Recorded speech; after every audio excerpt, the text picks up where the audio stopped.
So checkin natin si Iron Will, no? Binigyan natin ng pangalan yung hen. Siya yung umuwi ng panay dugo yung pakpak niya. Obviously hindi laylay. So hindi naman baldado yung ibon. Kaya na inalpasan ko. Lumipad na, pero may papakita ko sa inyo ngayon. So kanina nga may video ko, no? Pinakita ko, nagpaligo ko ng ibon. So medyo basa pa, nung oras pa lang alas 5, no? So ito ngayon ang itsura ng ilalim niya. So green, no?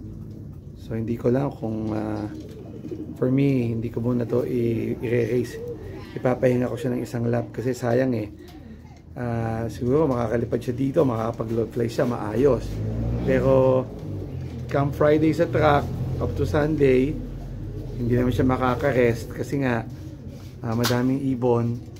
So better pagalingin na. Ayan, no? Green na green yan. Ayan. So pahinga muna yung ibon, isang lap. Sayang, no? Pero no point i-gamble yung ibon na baka o baka hindi makauwi. Buta na yung full strength siya by that time. Ayan. Ayan siya. Okay naman, pero prefer ko kung hindi na ganun ka-berde yung kanyang wing. Go.